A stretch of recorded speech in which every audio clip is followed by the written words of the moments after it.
Les trains, justement, les TER, c'est le plus gros budget de la région Picardie. C'est aussi une sacrée épine dans le pied des usagers. Depuis plusieurs années, ils dénoncent des dysfonctionnements, que ce soit des pannes, des retards ou des rames bondées. Alors qu'attendent-ils, ces usagers de la nouvelle région?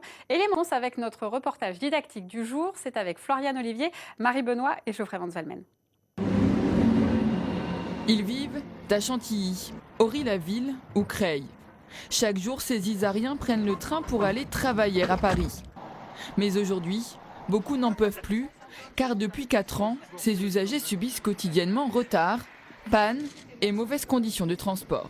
Je suis épuisée par les conditions de transport, je suis fatiguée. Moi, je travaille à Marne-la-Vallée, donc j'ai 1 heure et demie de transport par jour si tout va bien.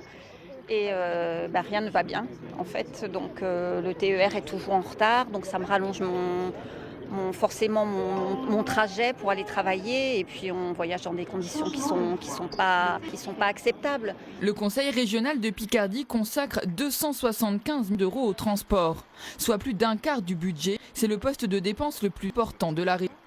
La quasi-totalité de ce budget sert à financer le transport ferroviaire régional. Pourtant, plusieurs sont concernés par des dysfonctionnements en Picardie, notamment les axes Paris-Creil, Paris-Amiens et Paris-Saint-Quentin. Des collectifs d'usagers sont nés de cette colère. Aujourd'hui, ils courent ces élections pour se faire entendre des candidats.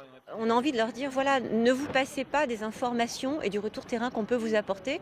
C'est pas qu'on a envie de briller à tout prix, mais c'est qu'on a envie de participer et de leur faire gagner du temps. On a conscience que tout le monde ne peut pas tout savoir, mais que si on travaille ensemble et si on est à l'écoute les uns des autres, ça peut changer les choses. Demandons le rattachement de l'Oise à l'Île-de-France pour bénéficier du pass Navigo. Autre attente des usagers, notamment des Beauvaisiens, l'adaptation des tarifs.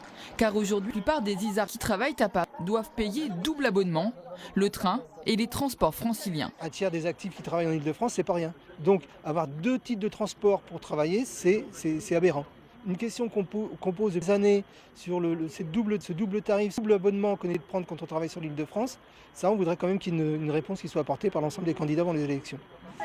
Et face à la future grande région, certains usagers ne cachent pas leur inquiétude. La Picardie va disparaître. Lille, nous, c'est très loin. J'imagine que c'est pas non plus leur sujet, leur première préoccupation. L'Oise, les transports, au sud de l'Oise en plus, on est limite Île-de-France, donc j'en attends rien, non, absolument rien. Malgré un nouveau plan d'action initié en mars par la région et la SCF, les usagers sont à cran. Comment la question sensible des transports sera-t-elle alors gérée par la grande région ?